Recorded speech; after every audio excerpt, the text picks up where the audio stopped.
शर्त बस ये है कि तू पहले नमाजी बन जा, शर्त बस ये है कि। सीरत के हवाले से पैगाम बहुत खूबसूरत सामाईन खामोशी के साथ सुन रहे हैं। अल्लाह आपके जज्बे को सलामत रखे। मैं तो देखा कि दूर तक लोग मेला घूम रहे हैं, ये जलसा देखने वाले लोग हैं।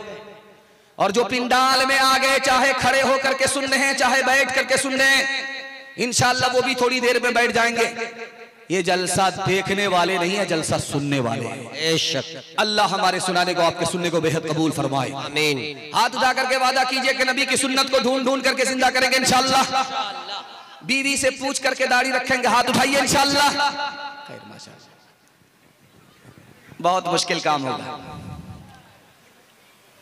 पादरी के पास मुसलमान आया तो पादरी बोला, कह रहे तुम्हारी दाढ़ी उम्र में बड़ी है या तुम उम्र में बड़े हो? तो मुसलमान बोला कि आप भी अजीब पागल आदमी, आप भी अजीब पागल आदमी हैं। पहले मैं पैदा हुआ हूं, उसके बाद मेरी दाढ़ी पैदा हुई, अब बताइए कि बड़ा कौन होगा? मैं उम्र में बड़ा हूं, उम्र में मेरी दाढ़ी छोटी है। तो पादरी ने एक जुमला कहा, मुसलमानों को लाजवाब कर दिया। कहा कि 10 साल पहले जब तुम मेरे पास आए थे तो तुम्हारी दाढ़ी काली थी, कच्ची थी। 10 साल के बाद जब मेरे पास आए हो तुम्हारी दाढ़ी सफेद हो गई। 10 साल में तुम्हारी दाढ़ी बदल गई, लेकिन नबी के दीन पर तुम्हारा ईमान है। बचपन से 55 में आ गए, तुम नहीं बदले, अफसोस तो इसका। अल्लाह अकबर।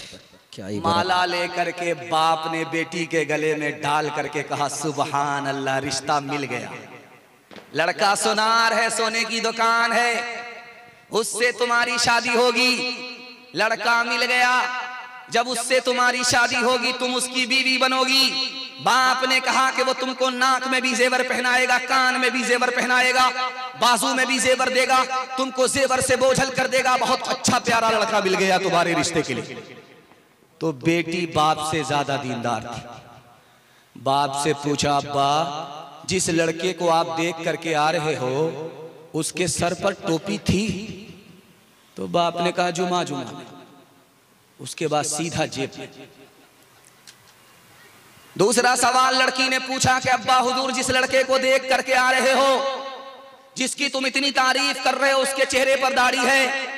कहा, बेटी अभी तो कुंवारा है, शादी तो हो जाए उसके बाद दाढ़ी रखेंगे। तीसरा सवाल बेटी ने पूछा, अब्बा हुजूर जिस लड़के का हवाला तुम दे रहे हो मालदार है, उसने हज किया है, खाना काबा का तवाफ किया है, नबी के रोजे की जियारत की है? तो बाप ने कहा, अभी क्या जल्दी है, जब बूढ़ा हो जाएगा, कमर झुक जाएगी, लाठी पर आएगा, तब हज करने के लिए जाएगा। अल्लाह। बेटी ने कहा, अब्बा हुजूर मुझको रिश्ता मंजूर नहीं है। जिस लड़के के सर पर टोपी नहीं है उसको खुदा का लिहाज नहीं, जिस लड़के के चेहरे पर दाढ़ी नहीं है उसको नबी का लिहाज नहीं, जिसने पैसा होने के बावजूद भी अभी हज नहीं किया उसको खुदा रसूल का लिहाज नहीं। उससे अगर तुम मेरी शादी कर दोगे, मैं उसकी बीवी बन गई तो वो मेरा भी लिहाज नहीं करेगा। अब्बा मुझको सोना नहीं, नबी की सुन्नत चाहिए। सुभान अल्लाह, सुभान अल्लाह, सुभान अल्लाह।